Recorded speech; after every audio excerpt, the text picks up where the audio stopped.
Looking back at my old tattoos kind of feels like looking back at your old high school yearbook.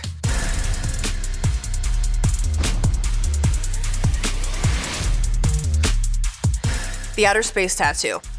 To be honest with you, I still kind of like this tattoo. I know that the rings on Saturn got a little wobbly. What I've learned since doing this tattoo is it's not just a matter of putting it on the skin and making it look good. You really have to think about your placement. Because if you are putting a bunch of straight lines on an area of the body that curves, the lines are going to curve with the body and give that illusion that the lines are more wonky than they actually are. So I love this outer space tattoo. So the pinup tattoo.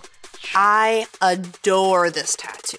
I think the biggest critiques they had for me was that it was too dark, but as all black and gray artists know, tattoos heal significantly lighter with gray wash, and when they're fresh, they look way darker a lot of the time than they look when they're actually healed. But I actually really, really liked this pinup tattoo.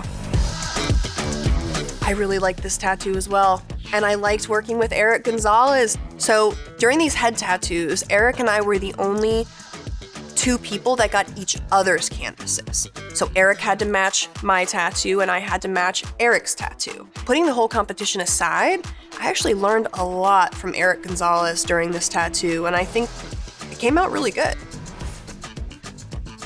I like this tattoo.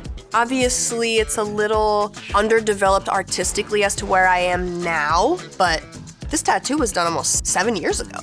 And in 7 years, if you could look back and still appreciate a tattoo that you did and still like it, I think it's pretty successful.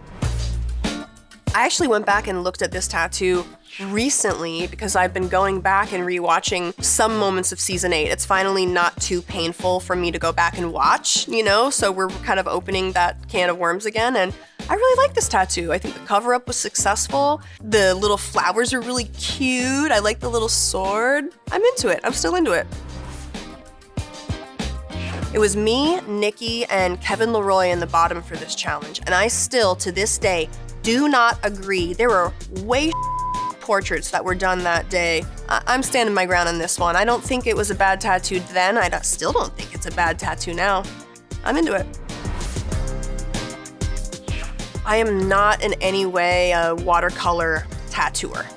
To be honest with you, I don't love watercolor tattoos. Just aesthetically, I don't personally want that on me, and I don't want it on my artwork, so it's a style that I have stayed away from. But this was really fun. My favorite memory of this is the first time I showed my human canvas his design. He said, "Wow, okay, don't you think it would look better in black and white?" And I said, "Yes, I do. I absolutely think it would look better in black and white, but unfortunately that's not the challenge." So before I even attempted this finale tattoo, I was training myself back on coil machines. I pulled them out of the locker they've been in for years and years. I was back on bar needles. I was practicing 90s new school tattoos on all of my friends. So there's a collection of people in Pennsylvania to this day that still have all of my ridiculous 90s new school practice tattoos. Thank you guys. I'm so sorry that happened to both of us. But I think it came out great.